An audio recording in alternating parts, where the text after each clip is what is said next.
You can start a company at any age. You can start it in your 20s, you can start in your 30s, you can start it in your 40s or 50s, like any age is possible.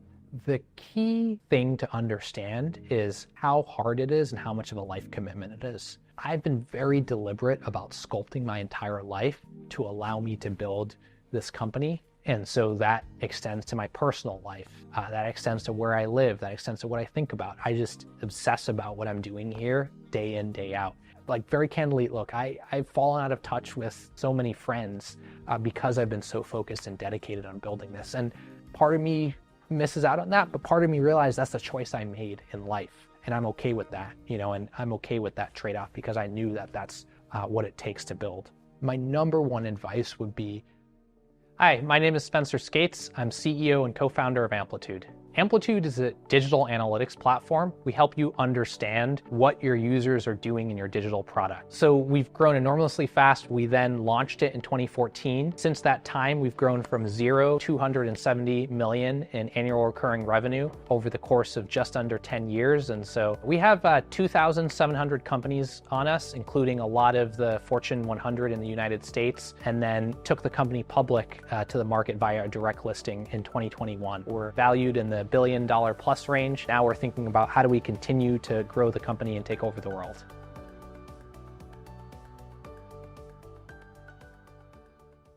Before Amplitude, I was a college student at MIT. One of the things I spent a lot of time thinking, okay, well, I'm an ambitious person. I want to make a big impact. What's the biggest and best way that I can make an impact out there? I was a software engineer and I said, well, let me figure out how to build great software to make the world a better place. And then what's the biggest and best way I can do that? Well, actually by starting a company. I saw a lot of companies coming out of MIT and people going on to their own entrepreneurial journey. So the founders of Dropbox, Drew and Arash, were a few years before me at MIT. There was a few other companies that have come out of MIT in the years before. And I'm like, they're capable of building a company. There's no reason I can't figure it out, even though I've never worked before and I'm just a young college graduate coming out of school for the first time. So let me go figure that out. I tried to convince 20 other people that were friends of mine to come start a company, but no one wanted to start a company at the time. Everyone wanted to go to the safe job at Microsoft or at Google or go into consulting or finance, except for one person, and that was my current co-founder, Curtis. Moving to California, moving in with Curtis, I got a mattress on his bedroom floor, and we did that for a few months, and the first thing that we worked on was this app called Sonalite. It was a voice recognition application that allowed you to talk to your phone to send and receive text messages. This was actually before Siri. We launched it, we had a good amount of usage. We had a few 100,000 people download the app, and so it's like, okay, somebody's using it, that we don't know. There's real usage for this thing. And we got up on stage at Demo Day, and we had the most amazing Demo Day presentation ever. The problem was, a few months after Demo Day, we couldn't get any of our users to stick around. They would try out the app, they'd be like, wow, this is kind of cool, but then they'd churn out and they wouldn't continue to get value out of it. And so we wanted to understand why that was. We built our own analytics platform to help us understand. So we couldn't get their attention high enough because the key factor was how accurate the voice recognition was. To figure that out though, took all this munging and customization of the data and trying to understand, okay, well, how does that correlate to whether someone comes back 2 weeks later and if they get a first recognition event and it's accurate? And we just spent all this time on this internal infrastructure. When it came time to wind down Sonalite, we said, wow, actually a lot of the other companies we talked to say, hey, we can't get these same insights about the product experience. We really want to know what drives engagement and retention. So can we get what you built on the analytics side? And at first we said, no, that's just an internal tool we have. But then after we decided to wind down Sonalite, we said, hey, maybe there's something here. I remember in June of 2012, we ended up making the decision to switch over full time into building out this analytics platform. And that was the start of Amplitude. We launched the company in 2014 and have been growing since. To this day, in terms of folks who I know have my interests as a founder deeply at heart, like Paul Graham and Y Combinator is at the top of the list. Most of the time within YC, because we were working on Sonalite, was spent talking about hey, how do we grow it? How do we launch it? How do we get more users on it? And we'd meet with them weekly about it. I remember this one conversation. Sam Altman was starting to get involved at the time because he had just wound down Looped. I remember Sam really challenged us about how passionate we were about this problem and whether we think we were going to be successful. And I remember saying to him, yeah, we're not particularly passionate users of voice recognition as a technology. We just think it's a cool technology. He's like, yeah, you guys should work on something else. And so that was the genesis of us deciding to wind down Sonalight and then ended up working on Amplitude. One of the biggest mistakes we made with Sonalight was not spending enough time talking with our customers. We would build product because as engineers, that's what you know how to do. You know how to build product. How do you talk to customers? I don't know, it's weird, it's awkward, it's uncomfortable. But one of the things we did with Amplitude very purposely was saying, hey, I'm going to make sure I spend half my time talking to customers no matter what. And so before we even built product, we just reached out to 30 other companies and to do research and to ask them, hey,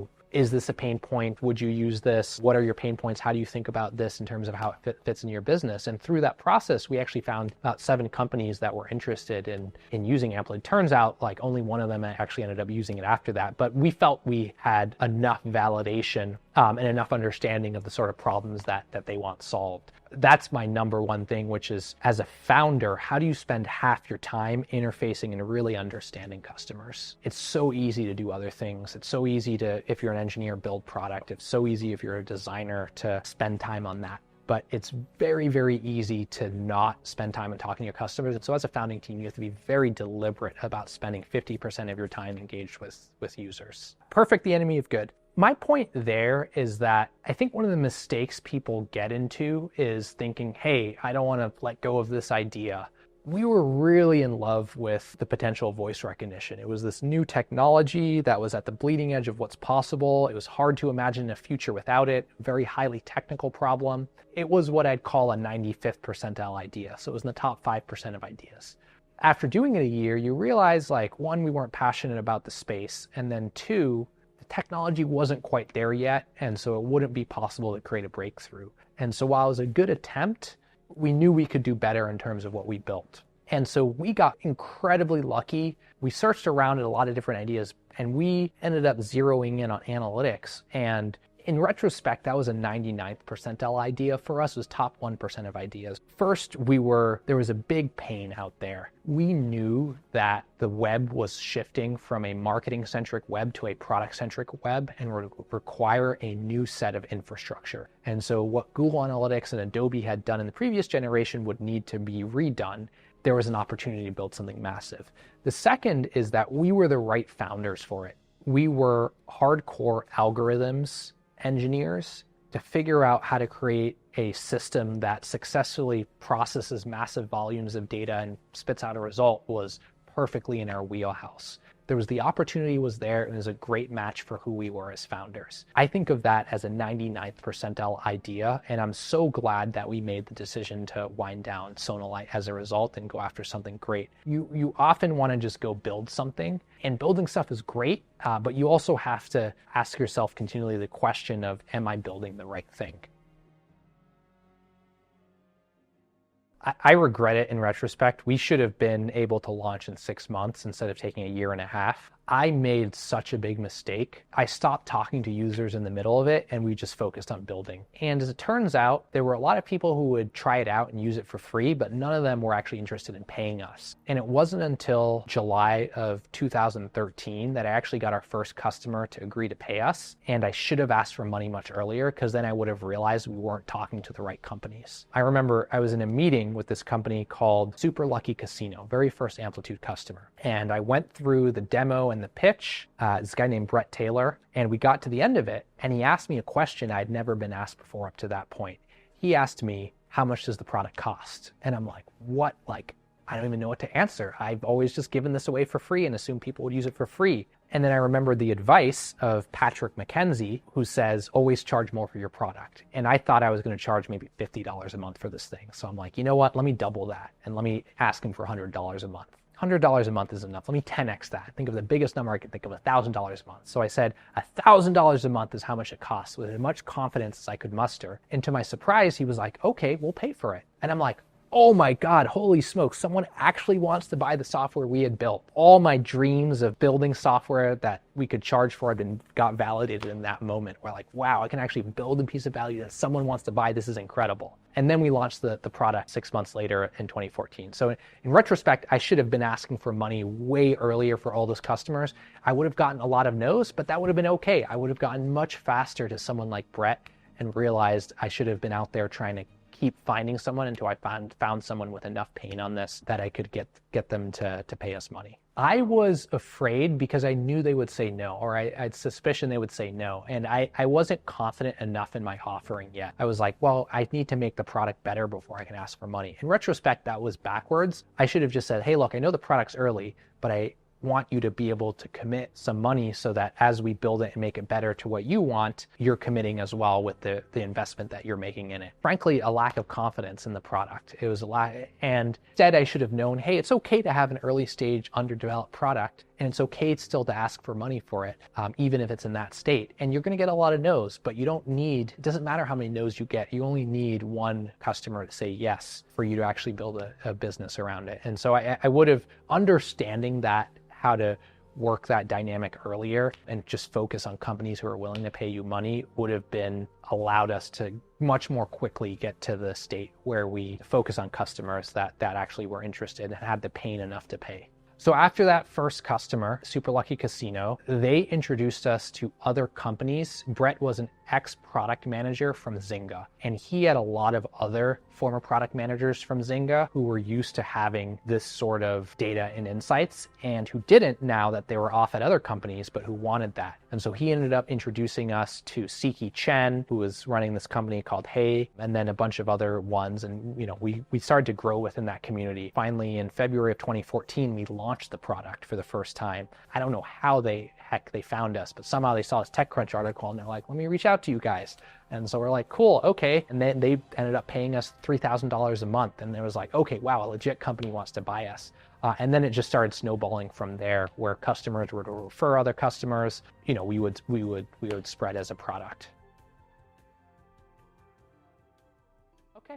At the beginning, what was funny was the landscape was very crowded. There were tons of analytics companies that all did similar sounding things. Google Analytics was the biggest and the default thing you put in there. But there were lots of others too. The list just went on and on and on. There were probably 20 or 30 companies in this space. So it was a very, very crowded space. The thing we saw when we looked at it is none of them went deep in the problem. So they all did surface level metrics and then stopped there. And we said, hey, if we go much deeper, we think there's a ton of value and you don't have to scale off as you grow, either because you can't get to the data volumes or you can't get to the depth of insight that you want to. Most companies don't use this software yet. Most companies don't understand what their users are doing in their product. It's like a black box that cannot see through. Our goal is to open up that box and help everyone see what's going on so that they can understand that experience and create a better one. We grew from 0 to 1 million in the first year, then from 1 to 4.5, then from 4.5 to 14, then from 14 to 31, then from 31 to 53, then from 53 to 80, then from 80 to more than 100. We launched it, started 2014, and we got to 100 million by the start of 2020. So it was about a 6-year journey in total,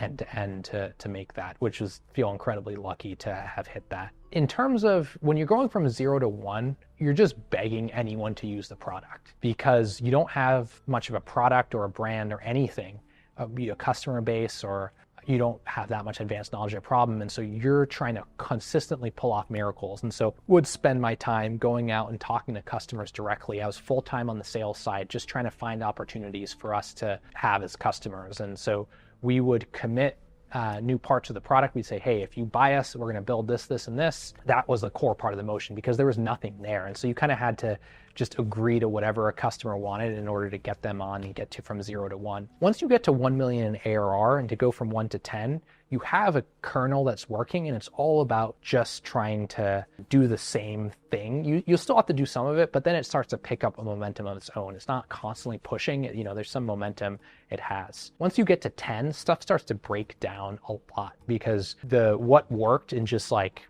doing heroic efforts in single deals does not work. You need to build an organization. You need to build repeatable processes and scale. And so you need to start to bring in outside executives who work on taking the thing you had and build scalable programs. Another salesperson on this, how do you enable them? How do you track and forecast so that you can have good forecast accuracy? How can you manage the creation of pipeline regularly? So you're always taking something that some miracle you'll pull it off and you're figuring out, okay, how do I replicate this in a much more scalable fashion? It's crazy. It's still surreal. I don't believe it. I'm way more successful than I ever thought we'd be. I feel so lucky that we were at the right place in the right time and tried to work on this in the right way. And so I feel incredibly lucky to be here. And so now what I'm focused on is making sure we don't waste the opportunity. We're the leader in the market that we have. We have this promise of how we can go take over things. I'll tell you one bit of insights secret about it, which is that no matter what size you're at, you're always expected to grow more. So everyone wants to know, how are you going to be 10 times bigger than you are today? Even Google gets that question. Even if you're as successful as Google or Amazon or Microsoft, they want to know how you're going to be 10 times bigger. It's both a blessing and a curse. It's a blessing in that there's always an opportunity to do more, but it's a curse. Just like when I was starting out, I felt unsuccessful. I feel unsuccessful today because there's so much opportunity we have to go realize. So now there are parts that get easier. You get a lot more help. You get to be able to hire great and talented people. You get the knowledge of being in the market. You have a brand, you have a product, you have customers, but there are also parts that get harder. It's hard to run a large organization and be agile. It's hard to make sure you don't get too in your own full of yourself and you aren't in front of what's next. So it's you still feel like in a lot of ways that entrepreneur from the early days.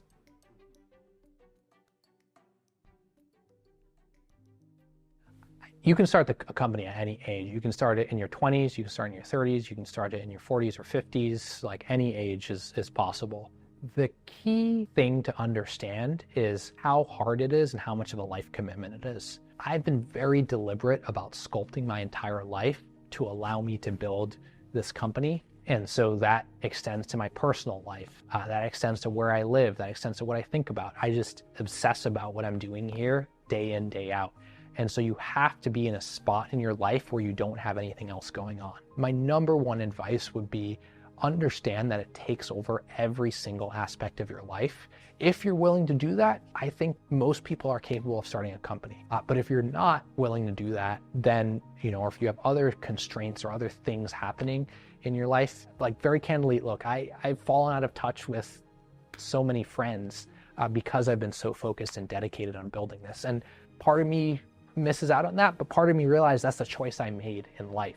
And I'm okay with that, and I'm okay with that trade-off because I knew that that's what it takes to build. There's this famous Harvard Business School study that looked at the elements of world-class performance across many fields. And there were three big ones. One was 10,000 hours of practice. The second is expert coaching. And the third is enthusiastic family support. And so I thought a lot about, hey, how do you set up all of those? Like, you need to spend a lot of time on it. You need to go get help from other people who are really good at this so you can learn much faster. And then you have to set up your personal and family life in a way that supports this. What's tough is a lot of people are not in the place in life where they can do that, and just recognizing that that is a trait of building a company. But if you can set those things up where you can spend lots of time, where you can get coaching from experts and where you can get the support of your family, then I think it's very possible to do.